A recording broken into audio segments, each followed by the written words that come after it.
मित्रों, वेदांत ज्योतिष में आप सभी का बहुत बहुत स्वागत है। आप सभी को चैत्र नवरात्रि तथा हिंदू नववर्ष विक्रम संवत 2081 की बहुत बहुत हार्दिक शुभकामनाएं।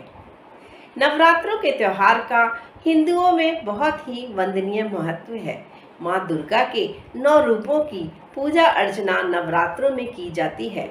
घर घर जब हवन सामग्री और धूप की सुगंधी वातावरण में फैल जाती है, तब सारा नगर घर महक उठता है और हमारे मन मस्तिष्क पर यह सुगंधी ऐसा प्रभाव डाल देती है कि शरीर भक्ति रस से ओतप्रोत हो रोमांचित हो जाता है। नवरात्र साल में 4 बार आते हैं। 2 बार गुप्त नवरात्रे और 2 बार गृहस्थों के लिए नवरात्रे होते हैं। और पूजा का विधान बताया गया है कि नवरात्रों में जो चैत्र मास और अश्विन मास में है, उसमें हर गृहस्थ को नवरात्रों की देवी माँ की पूजा करनी चाहिए। गुप्त नवरात्रे विशेष महत्व रखते हैं साधकों के लिए, जो अपनी मंत्र सिद्धि के लिए माँ दुर्गा जगदम्बा की आराधना करते हैं। 10 महाविद्या सिद्धि के लिए भी गुप्त नवरात्रों को बहुत ही उचित बताया गया है। चैत्र नवरात्रि जो हिंदुओं के प्रथम मास चैत्र मास से प्रतिपदा तिथि से ही आरंभ हो जाते हैं, वह बहुत ही विशेष महत्व रखते हैं, क्योंकि यह बसंत ऋतु के आगमन के साथ ही आरंभ हो जाते हैं। और इस मास को, जिसे मधु मास भी कहा जाता है, उसमें रामनवमी का त्यौहार भी इन्हीं नवरात्रों में आता है। हिंदुओं के महादेव विष्णु अवतार श्री राम जी का जन्म भी चैत्र मास में प्रतिपदा तिथि से नवम तिथि यानी 9वीं तिथि को रामनवमी के नाम से जाने वाली तिथि के दिन अभिजीत मुहूर्त में हुआ था। और इसीलिए इन नवरात्रों का हिंदुओं के शास्त्रों में बहुत ही महत्व बताया गया है। हमारे शास्त्रों में नारी को देवी के रूप में माँ स्वरूप पूजा गया है। ऐसा कहा जाता है कि शक्ति बिना तो शिव भी शव समान है, और इसीलिए माँ दुर्गा की स्तुति नवरात्रों में प्रतिदिन भक्ति भाव से की जाती है। न केवल नवरात्रों में बल्कि सारे साल ही माँ दुर्गा की आराधना की जाती है कि वह हमें अपने प्रेम और आशीर्वाद से सरोबोर करके रखें। तथा जैसे माँ अपने बच्चे के लिए सौम्य है, तो बच्चे के लिए संकट आने पर रौद्र रूप भी धारण कर लेती है, ताकि दुश्मनों का वध किया जा सके और उनका संहार हो सके। माँ दुर्गा ने बहुत से दैत्यों का संहार किया। आज चर्चा करेंगे कि कैसे नवरात्रों में माँ दुर्गा ने कई तरह के दैत्यों और असुरों का संहार किया। नवरात्रों में माँ की पूजा करने के लिए नवरात्रि प्रारंभ होने से पहले ही मंदिर को सजा लीजिए या अपने घर में एक पूजा स्थल बना लीजिए, जहाँ चौकी पर लाल कपड़ा बिछाकर माँ के सुंदर से विग्रह को स्थापित कीजिए। धूप, दीप, नैवेद्य, लाल पुष्प तथा भोग सामग्री द्वारा माँ की पूजा कीजिए। प्रतिदिन आप बीज मंत्र द्वारा माँ की आराधना कर सकते हैं। यूँ तो नव दुर्गा के 9 बीज मंत्र अलग अलग दिन अलग बीज मंत्र से एक माला कर आराधना की जाती है, परंतु अगर आप ऐसा ना कर सके तो नवाण मंत्र द्वारा भी प्रतिदिन 108 बार जाप करके माँ दुर्गा की आराधना की जा सकती है। तो आइए जानते हैं क्या है नवाण मंत्र। ओम ऐं ह्रीं क्लीं चामुंडाय विच्चे। ओम ऐं ह्रीं क्लीं चामुंडाय विच्चे। ओम ऐं ह्रीं चामुंडाय विच्चे। इस मंत्र का 108 बार जाप कर आप माँ की आराधना प्रतिदिन कर सकते हैं। इसके साथ ही दुर्गा सप्तशती का पाठ भी नवरात्रों में किया जाता है। दुर्गा सप्तशती मार्कंडेय पुराण का ही एक अंश है। इसका पाठ करने से आपकी सभी मनोकामनाओं को पूरा करने का माँ का आशीर्वाद आपको प्राप्त होता है। नवाण मंत्र का क्या अर्थ है? नवाण मंत्र का अर्थ दो तरह से बताया गया है। एक तो यह आता है सिद्ध कुंजिका स्रोत में, जिसमें बताया गया है कि एम अर्थात सृष्टि रूपा, ह्रीम अर्थात पालन करने वाली, क्लीम अर्थात आकर्षण करने वाली, चामुंडा चामुंडा राक्षस या चंड मुंड असुरों का संहार करने वाली, यही वर प्रदान करने वाली, विजय यानी अर्थात अभय प्रदान करने वाली। तो इस प्रकार सृष्टि रूपा, पालन करने वाली, आकर्षण करने वाली, चंड नामक असुर का नाश करने वाली, वर देने वाली, अभय देने वाली माँ दुर्गा की हम आराधना करते हैं। ऐसा नवाण मंत्र द्वारा हम प्रार्थना करते हैं। इसके साथ ही श्री दिव्य तर्वा शीर्षम अनुसार ये कहा जाता है कि नवाण मंत्र का अर्थ है, हे चित्त स्वरूपिणी महासरस्वती, हे सदरूपिणी महालक्ष्मी, हे आनंद रूपिणी महाकाली, महाविद्या प्राप्त करने के लिए हम सब आपका ध्यान करते हैं, तुम्हें नमस्कार है। इस प्रकार माँ के रूप द्वारा आप माँ की पूजा कर सकते हैं। इसके साथ ही माँ के एकाक्षर मंत्र ह्रीम द्वारा भी आप माँ की पूजा आराधना कर सकते हैं। इसका जाप आपको जब समय मिले अपने श्वासों के साथ करना चाहिए। मात्र भक्तों के लिए यह उतना ही महत्वपूर्ण है जैसे वैदिक पूजा में ओम का महत्व है। भैरवी तंत्र में आप सप्रयोग महाविद्या द्वारा भी पूजा कर सकते हैं। साथ ही मुंडमाला तंत्र में महाविद्या की आराधना करने से भी नवरात्रों में आपको माँ की कृपा प्राप्त होगी। इसके साथ ही देवी कवच का पाठ जो कि रुद्रामलय में दिया गया है, उसका पाठ करने से भी आपको पूजा में सफलता प्राप्त होगी। माँ दुर्गा के 3 स्वरूप हैं, महाकाली, महालक्ष्मी और महासरस्वती। माँ दुर्गा दारिद्र्य और दुखों का विनाश करने वाली है। माँ शब्द का उच्चारण ही भक्तों को सभी बाधाओं से मुक्ति प्रदान करता है और अगर हर भक्त श्रद्धा से माँ की पूजा करे तो उसकी बाधाओं का शमन करने में माँ उसका साथ देती हैं। नवरात्रों के प्रथम दिवस माँ शैलपुत्री के नाम से जानी जाती है। शैलपुत्री अर्थात पर्वतराज की पुत्री, और इसीलिए हर कन्या जब जन्म लेती है तो वह माँ का शैलपुत्री का स्वरूप कहलाती है। और माँ की आराधना करने से भक्तों को न केवल अडिग रहने की प्रेरणा मिलती है बल्कि वह अपने डिटर्मिनेशन या फोकस में भी बली होते चले जाते हैं। नवरात्रों के दूसरे दिन माँ ब्रह्मचारिणी के रूप से जानी जाती है। ब्रह्मचारिणी यानी जो ब्रह्म स्वरूप है और ब्रह्म स्वरूप बनने की हमें प्रेरणा देती है।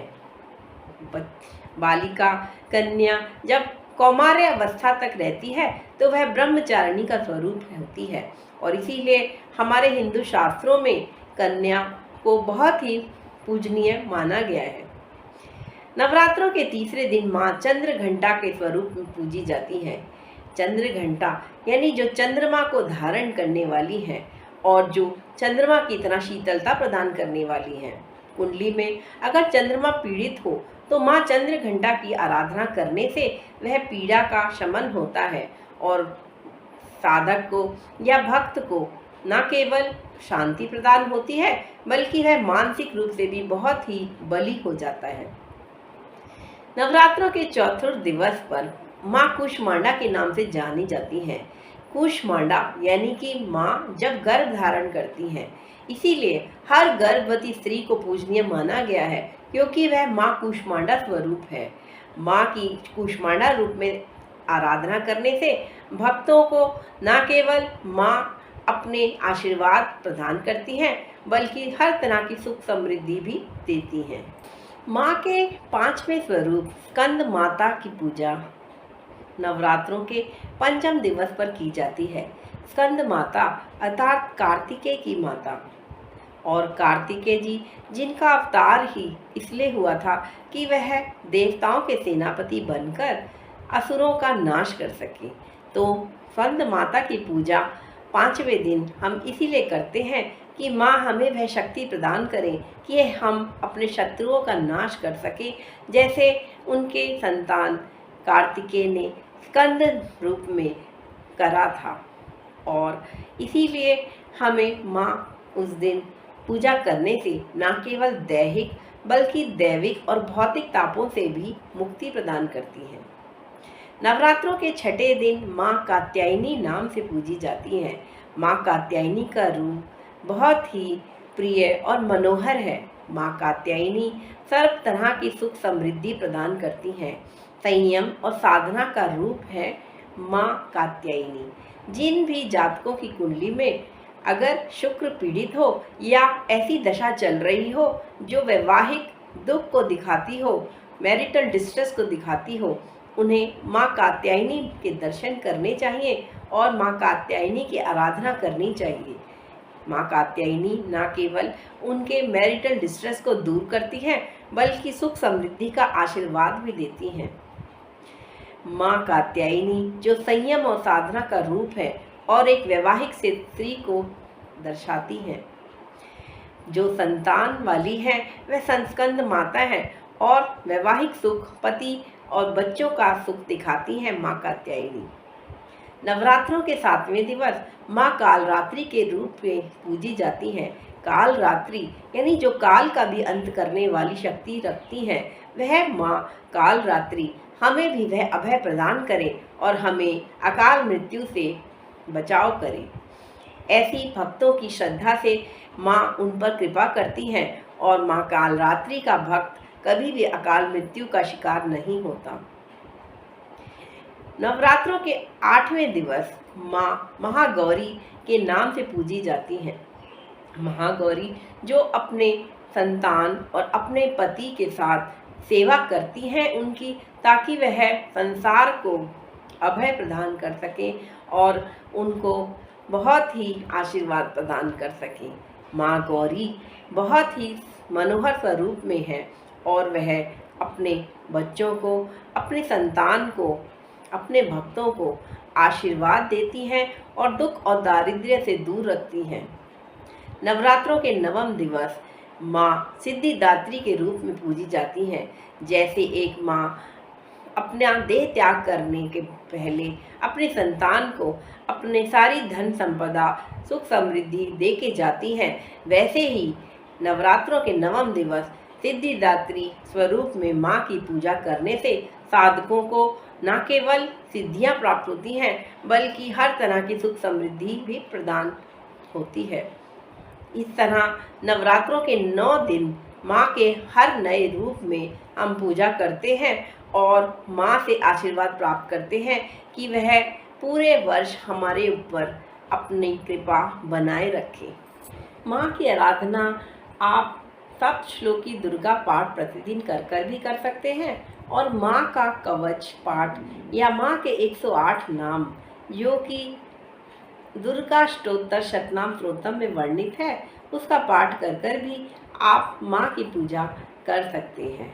इसके साथ ही श्री अर्गला स्तोत्र में 25 मंत्र हैं, जिसमें से प्रथम मंत्र का जाप प्रतिदिन 108 बार कर भी आप माँ की आराधना कर सकते हैं। ओम जयंती मंगला काली भद्रकाली कपालिनी दुर्गा क्षमा शिवा धात्री स्वाहा स्वाधा नमोस्तुते। इस मंत्र का 108 बार जाप करके भी आप माँ की कृपा प्राप्त कर सकते हैं। दुर्गा सप्तशती के प्रथम अध्याय में कथा आती है कि जब कल्प के अंत में सारी पृथ्वी जल में निमग्न हो रही थी, तब भगवान विष्णु शेषनाग की शैया पर विराजमान हो योग निद्रा में सो रहे थे। तब उनके कानों के मैल से 2 असुरों मधु और कैटभ का जन्म हुआ। मधु और कैटभ जन्म लेते ही बहुत बलशाली होने के साथ ही ब्रह्मा जी का वध करने के लिए तत्पर हो गए। तब ब्रह्मा जी ने भगवान विष्णु को योग निद्रा में देखकर माँ दुर्गा की स्तुति करी, जो कि योग निद्रा स्वरूपी तमोगुण अधिष्ठात्री देवी हैं। उनकी स्तुति से प्रसन्न होकर माँ दुर्गा योग निद्रा रूपी रूप में उनके समक्ष खड़ी हो गई और उनके अलग होते ही भगवान विष्णु निद्रा से जाग गए। तब ब्रह्मा जी ने माँ की स्तुति करी कि कृपया भगवान विष्णु से द्वारा इन 2 असुरों मधु और कैटभ का अंत कराइए। तब भगवान विष्णु ने मधु और कैटभ से 5000 से भी अधिक वर्षों तक युद्ध किया, और जब कोई भी युद्ध में पराजित नहीं हो रहा था, तब माँ ने ही मधु और कैटभ को यह बुद्धि प्रदान करी कि वह भगवान विष्णु से वर मांगने को कहे। भगवान विष्णु ने मधु और कैटभ से कहा कि आप लोग मेरे द्वारा मारे जाएं। तब सारी पृथ्वी को जल में निमग्न देखकर मधु और कैटभ ने कहा कि आप हमारा वध वहाँ करें जहाँ जल ना हो। तब भगवान विष्णु ने अपनी जंघा पर दोनों के सर रखकर अपने सुदर्शन चक्र से उनका वध कर दिया। मधु का अर्थात है राग और कैटभ का अर्थ है द्वेष। तो माँ क्योंकि मधु और कैटभ का वध कराने में सहायक हुई थी, इसीलिए हम माँ से स्तुति करते हैं कि हमारे अंदर के राग और द्वेष का भी अंत माँ कर दे। इसी तरह माँ को यह माना गया है कि वह महिषासुर मर्दिनी है, क्योंकि उन्होंने महिषासुर नामक दैत्य का अंत किया था। महिषासुर मद को दिखाता है, इसी तरह जैसे उसका वध किया, वैसे हम माँ से स्तुति करते हैं कि वह हमारे अंदर के मद का भी वध कर दे और हमें मद से मुक्त कर दे। शुंभ और निशुंभ का वध करने वाली माँ दुर्गा की हम उपासना करते हैं, क्योंकि शुंभ मोह को दर्शाते हैं और निशुंभ लोभ को। मोह और लोभ से हमारी माँ रक्षा करे, इसलिए माँ दुर्गा की हम स्तुति करते हैं। चंड और मुंड नामक असुरों का नाश करने वाली माँ चामुंडा नाम से भी जाने जाती हैं, और चंड दिखाता है काम को और मुंड दर्शाते हैं लोभ को। काम और लोभ से हमारी रक्षा माँ करे और हमारे अंदर से इन दोषों का निवारण करे, इसलिए माँ दुर्गा की स्तुति नवरात्रों में की जाती है। इसी तरह माँ ने रक्त बीज नामक दैत्य का भी अंत किया। रक्त बीज ईर्ष्या को दर्शाते हैं, और जिस तरह माँ ने रक्त बीज का वध किया, वैसे ही हम स्तुति करते हैं कि माँ दुर्गा हमारे अंदर की ईर्ष्या का भी अंत करे। इस प्रकार नवरात्रों के 9 दिनों में हमारे अंदर विद्यमान काम, क्रोध, लोभ, मोह, मद, मत्सर का अंत करने के लिए हम माँ दुर्गा की स्तुति करते हैं। इसके साथ ही चैत्र नवरात्रों में 9वें दिन माँ की पूजा के साथ साथ भगवान राम की भी पूजा की जाती है, क्योंकि इसी दिन भगवान राम का जन्म हुआ था और इसीलिए इसे रामनवमी नाम से भी मनाया जाता है। भगवान राम जब सीता हरण के बाद रावण का वध करने अग्रसर हुए, तब उन्हें ऋषि अगस्त्य ने कहा कि आप शक्ति की आराधना कीजिए, आपको विजय अवश्य मिलेगी। और उन्होंने कहा कि आप 1000 कमल द्वारा माँ की शक्ति की पूजा कीजिए। तब भगवान राम ने माँ शक्ति की उपासना 1000 कमल द्वारा करना आरंभ किया। जब उन्होंने 1000वां कमल अर्पित करने के लिए देखा, तो पाया कि वह कमल वहाँ विराजमान नहीं था। तब भगवान की परीक्षा लेने के लिए ही माँ ने यह रूप रचा था कि उन्होंने वह कमल छुपा लिया था। तब भगवान राम को यह ध्यान आया कि उनकी माँ कौशल्या उनके नयनों को कमल समान कहती थी, तो उन्होंने अपने बाण द्वारा अपने आँखों को निकाल कर ही कमल रूप में माँ को अर्पित करने का निश्चय किया। और जैसे ही उन्होंने बाण द्वारा अपनी आँख पर बाण रखा, तो तभी माँ दुर्गा साक्षात प्रकट हुई और कहा कि राम, मैं आपकी भक्ति से प्रसन्न हूँ और आप अवश्य विजय प्राप्त करेंगे। यह तो आपकी परीक्षा ले रही थी। इस प्रकार माँ भी भक्तों की परीक्षा लेती हैं, लेकिन एक बार वह भक्त जब परीक्षा में पास हो जाते हैं, तब माँ उन पर अपनी अनन्य कृपा करती हैं। रामनवमी का त्यौहार हिंदुओं में बहुत ही धूमधाम से मनाया जाता है, और नवरात्रों का महत्व तो हम आज चर्चा कर ही चुके हैं। नवरात्रों में बहुत से साधक 9 दिन उपवास रखते हैं। उपवास यानी भगवान के साथ वास, अर्थात भगवान का नाम लिया जाता है और अन्न ग्रहण नहीं किया जाता। और 9 दिन व्रतों के बाद व्रत का उद्यापन कन्याओं को भोजन कराकर तथा उन्हें भेंट इत्यादि प्रदान कर किया जाता है। कुछ साधक केवल 2 दिन ही व्रत रखते हैं। जोड़े के रूप में व्रत रखकर वह सांकेतिक रूप में उपवास करते हैं। साथ ही अष्टमी या नवमी के दिन पूजा कर कर वह कन्याओं को भोजन कराते हैं, भेंट प्रदान करते हैं और माँ के प्रति अपना श्रद्धा दिखाते हैं। इस प्रकार सभी लोगों को नवरात्रों में पूजा करनी चाहिए और वेदांत ज्योतिष की तरफ से भी आप सभी को बहुत बहुत नवरात्रों की शुभकामनाएं। धन्यवाद।